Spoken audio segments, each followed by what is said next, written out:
Good morning. Question number 21. The expression on that score in the seventh paragraph refers to the expression on that score. ഈ on that score എന്ന് പറഞ്ഞു കഴിഞ്ഞാൽ മലയാളത്തിൽ നമ്മൾ simple ആയിട്ട് പറഞ്ഞ അക്കാരണത്തിൽ ഈ കാരണം എന്ന് പറയുന്നത് സംതിങ് ഈസ് നോട്ട് ഗുഡ്, ഒരു ഇത്തിരി കോംപ്ലിക്കേറ്റഡ് ആയ ഒരു കാരണമാകാം, അല്ലെങ്കിൽ നമ്മളെ അലോസരപ്പെടുത്തുന്ന ഒരു കാരണമാകാം. So something not good. അപ്പം എക്സ്പ്രഷൻ ഓൺ ദാറ്റ് സ്കോർ എന്ന് ഈ ഒരു ഏഴാമത്തെ പാരഗ്രാഫിൽ എന്തിനെ സൂചിപ്പിക്കാൻ വേണ്ടിയാണ് നമ്മുടെ എഴുത്തുകാരൻ ഉപയോഗിച്ചിരിക്കുന്നത്. Let's check the extract. But more generally, what advice can be given to doctor with non-compliant patients? But more generally, സാധാരണയായിട്ട് what advice can be given to doctor with non-compliant patients? ഈ ഒരു non-compliant patientsന് എന്ത് ഉപദേശമാണ് നമുക്ക് കൊടുക്കേണ്ടത്? Dr. John Steiner has written a paper on that matter. ഈ John സ്റ്റെയിനിയർ എന്ന് പറയുന്ന ഒരു വൈദ്യൻ, ഡോക്ടർ എന്ത് ചെയ്തിട്ടുണ്ട്? അപ്പം ഇതിനെ പറ്റി ഒരു പേപ്പർ തന്നെ, ഒരു പേര് തന്നെ പറയുന്നുണ്ട്. B compassionate. നമ്മൾ എന്തായിരിക്കും? പാഷനേറ്റ് ആയിരിക്കണം. ഹി അർജസ് ദ ഡോക്ടർ, അയാളുടെ ഡോക്ടേഴ്സിനോടാണ് പറയുന്നത്.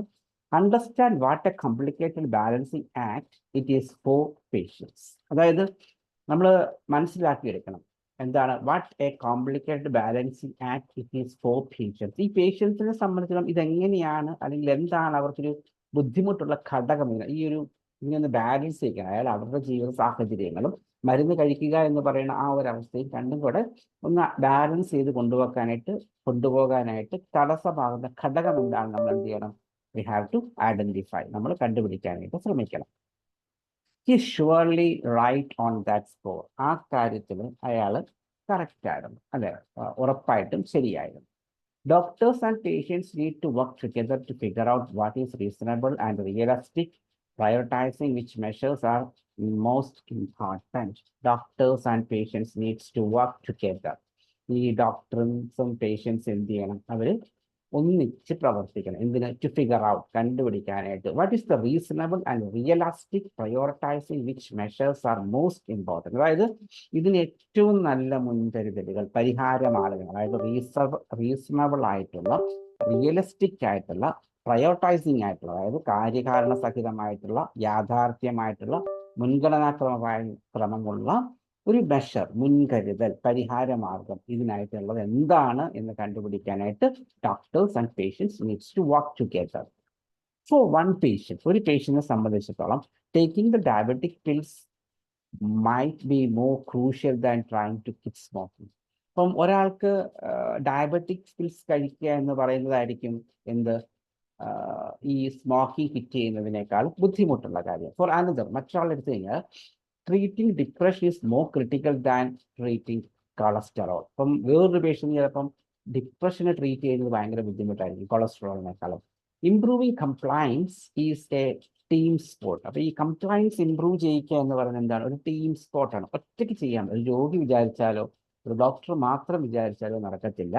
ഡോക്ടേഴ്സ് കഴിഞ്ഞാൽ input from nurses, care managers, social workers and pharmacist is critical. ഈ ഒരു കാര്യം നടക്കണമെന്നുണ്ടെങ്കിൽ ഇൻപുട്ടുകൾ നമുക്ക് വേണം. ആ നഴ്സസിൽ നിന്ന് വേണം, കെയർ മാനേജേഴ്സിൽ നിന്ന് വേണം, സോഷ്യൽ വർക്കേഴ്സിൽ നിന്ന് വേണം, ഫാർമസിസ്റ്റിൽ നിന്നും വേണം. അപ്പോൾ ഇവരെല്ലാവരും കൂടെ ഒന്നിച്ച് പ്രവർത്തിച്ചെങ്കിൽ മാത്രമേ നമുക്ക് എന്ത് ചെയ്യാനായിട്ട് പറ്റുള്ളൂ? ഈ കംപ്ലയൻസ് ഇംപ്രൂവ് ചെയ്യാനായിട്ട് സാധിക്കുകയുള്ളൂ. സാധാരണഗതിയിൽ നമ്മൾ ഈ ഒരു എക്സ്പ്രഷൻ ഏതാണെന്ന് ചോദിച്ചു കഴിഞ്ഞാൽ നമ്മൾ സാധാരണ അതിനടുത്ത് തന്നെയായിരിക്കും ആൻസർ കിട്ടുക. ഇവിടെ നമുക്ക് we feel something fishy is there, right? നമുക്ക് നോക്കാം. ആ ക്വസ്റ്റൻ ഒന്നും കൂടെ വായിക്കുന്നു. The expression on that score. On that score എന്ന് പറയുന്ന എക്സ്പ്രഷൻ എന്തിനെ സൂചിപ്പിക്കാൻ വേണ്ടിയാണ്? A complex solution to patients problem. അപ്പം ഓൺ ദാറ്റ് സ്കോർ എന്ന് അവിടെ പറഞ്ഞേക്കുന്നത് ഒരു കോംപ്ലക്സ് സൊല്യൂഷൻ. ഈ പാരഗ്രാഫിൽ എവിടെ നോക്കിയാലും എല്ലാവരും ഒത്തൊരുമിച്ച് വർക്ക് ചെയ്യണം. അതായത് improving compliance is a team sport. Doctor Steiner's added input from nurses, care managers, social workers and pharmacist is critical. അവരൊന്നിച്ച് വർക്ക് ചെയ്യണമെന്നേ പറഞ്ഞിട്ടുള്ളൂ. അങ്ങനെ വർക്ക് ചെയ്തിട്ട് സൊല്യൂഷൻ ആകുന്നു, അല്ലെങ്കിൽ if you do like this, improve ചെയ്യാനായിട്ട് എന്താ പറയുന്നത്? അതായത് കംപ്ലൈൻസ് കൂട്ടാനായിട്ട് ഇങ്ങനെ ചെയ്താൽ മതി എന്ന് പറഞ്ഞൊരു സൊല്യൂഷൻ അവിടെ ഒന്നും പറയുന്നില്ലാത്തത് കൊണ്ട് നമ്മൾ എന്ത് ചെയ്യുന്നു? അതിനെ ഒന്ന് ഒഴിവാക്കും. ബിയിലേക്ക് നോക്കിക്കഴിഞ്ഞാൽ എ കോർപ്പറേറ്റീവ് ആറ്റിറ്റ്യൂഡ് എമംഗസ്റ്റ് സ്റ്റാഫ്. സ്റ്റാഫുകൾക്കിടയിൽ ഒരു കോപ്പറേറ്റീവ് ആക്ട് വേണം. അതായത് അവർ ഒരു സമവായ്പോടുകൂടി വേണം എന്ത് ചെയ്യാനായിട്ട്, കാര്യങ്ങൾ നടത്താനായിട്ട്. സ്റ്റാഫുകൾക്കിടയിൽ സമവായ്പ് ഉണ്ടായിട്ട് കാര്യമില്ല. Doctors and patients need to work together എന്ന് പറയുന്നു. അപ്പം ഓട്ടോമാറ്റിക്കലി എന്താണ്, ആ പറഞ്ഞ കാര്യം ശരിയല്ലാത്തതുകൊണ്ട് ബി എന്ന് പറയുന്ന ഓപ്ഷൻ നമ്മൾ ധൈര്യമായിട്ട് എലിമിനേറ്റ് ചെയ്ത് കളയുന്നു. സി കോംപ്ലക്സ് സൊല്യൂഷൻ, അത് നമ്മൾ eliminate, sorry a complex solution to patients problem, അത് എലിമിനേറ്റ് ചെയ്യും. അപ്പോൾ എയും പിയും പോയിട്ട് സിയും ടിയും ഉണ്ട്.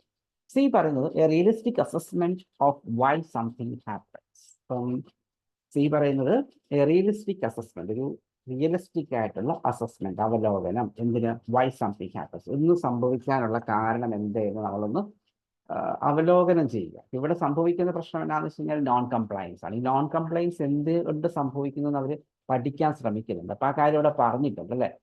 അതായത് return the paper, be compassion, have this doctor understand what a complicated balancing act it is for patients എന്നൊക്കെ പറയുന്നുള്ളത് കൊണ്ട് നമ്മൾ സി അവിടെ ഒന്ന് നിലനിർത്തുവാണ്. We are not eliminating C. D നോക്കിക്കഴിഞ്ഞാൽ a recommended response to concerns of patients. അപ്പം ഒരു ഓൺ ദാറ്റ് സ്കോർ എന്ന് പറഞ്ഞ റെക്കമെൻഡഡ് റെസ്പോൺസ്, അതായത് അവരൊരു റെസ്പോൺസ്, അത് ഒരു പ്രതിപ്രവർത്തനം, അതിനെ എങ്ങനെ നേരിടണം ഈ പേഷ്യൻസിൻ്റെ കൺസേൺസിന്. ഇപ്പം ഇവിടെ നോക്കിക്കഴിഞ്ഞാൽ be compassionate, the urges doctors understand what a complicated balancing act it is for patients. Is surely on that score. Doctors and patients need to work together. അതായത് ആ പ്രശ്നം മനസ്സിലാക്കിയാൽ മാത്രം പോരാ, അക്കാരണത്താൽ അവരെന്ത് ചെയ്യണം, doctors and patients need work together, ജോലി ഒന്നിച്ച് ചെയ്യണം. അത് കഴിഞ്ഞ് താഴേക്ക് വന്നു കഴിഞ്ഞാൽ സോഷ്യൽ വർക്കേഴ്സിൻ്റെയും നഴ്സസിൻ്റെയും ഫാർമസിസ്റ്റുകളുടെ ഇൻപുട്ട് വേണം എന്നും കൂടെ പറയുമ്പോഴത്തേന് ഈ ഒരു കാര്യം പഠിച്ചാൽ മാത്രം പോരാ. അതായത് നോൺ കംപ്ലയൻസിന്റെ കാരണം എന്തെന്ന് കണ്ടുപിടിച്ചാൽ മാത്രം പോരാ, അസസ് ചെയ്താൽ മാത്രം പോരാ, നമ്മൾ എന്ത് ചെയ്യണം, we have to find a solution for that അല്ലേ, ഒരു സൊല്യൂഷൻ കണ്ടുപിടിക്കണം.